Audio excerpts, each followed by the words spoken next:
I've made a ton of mistakes in my lifting career, but I've narrowed down 3 of the lifting mistakes that everybody needs to avoid, because these 3 are killing your gains. Lifting mistake number 1, assuming that you need to do optimal exercises. This is the new fad thing. This exercise is optimal, so I need to do this exercise. This exercise is suboptimal. I shouldn't do this. This is big right now with bench press. A lot of people are calling bench press a suboptimal movement. In lieu of bench press, you should be doing cable press arounds. Get the out of here. Ridiculous. There's no such thing as an optimal exercise. Now let's go back to early 2000s. So 2004, who were the big names in the fitness industry? Ronnie Coleman, Jay Cutler, all those guys. That was the era of bodybuilding at the time. And what did those guys' routines consist of? Heavy compound movements. And that was optimal at the time. Every bodybuilder, when you walked into the gym, everybody did those movements. Fast forward to 2024, there's so much science that has come out that talks about these optimal exercises and this and that. But yet it seems to me that the average person walking around is actually far less muscular. When I started in 2004, almost every guy in the gym was jacked. Pumped up, you know? And who was in the gym? Construction workers, people who worked at desks, it didn't matter. But everybody walked around and they were pretty muscular and they did a lot of suboptimal movements. So there's no such thing as optimal, suboptimal. It's whatever you feel in the targeted muscle and where you place it in the workout. If you look at Jay Cutler doing a bench press, he kind of did long length partials before that was actually a thing.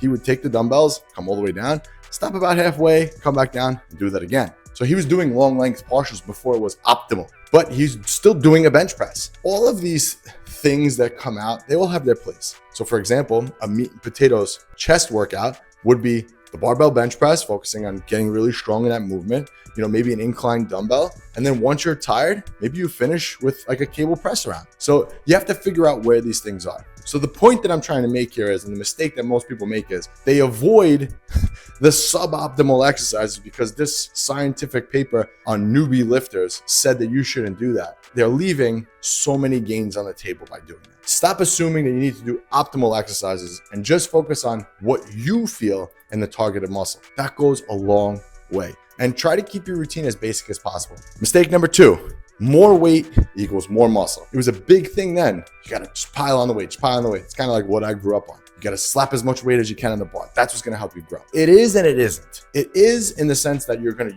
recruit more muscles when you utilize more weight, but you have to be able to do that while still keeping tension on the targeted muscle. I'll give you a good example. Heavy barbell curls. Arnold was a component of this.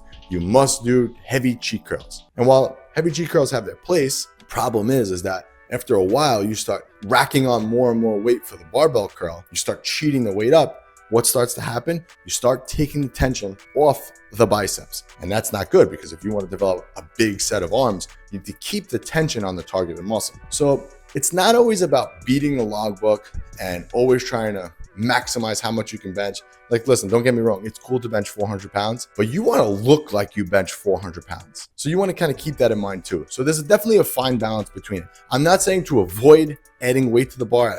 I'm not saying that. You should definitely always be striving to add more weight to the bar, but don't do it in lieu of less feeling in the targeted muscle. And the mistake number 3, you're not stimulating the muscles frequently enough. I have found over my 20-year career that frequency really has made a difference in my physique. When I went from training body parts once a week to twice a week, I saw tremendous growth doing that. And it makes sense. Okay, I blasted my chest on Monday. Does it really need 7 days to recover? Probably not, right? You're probably good to go 3 to 5 days instead of having the muscle just sit there for another 7 days.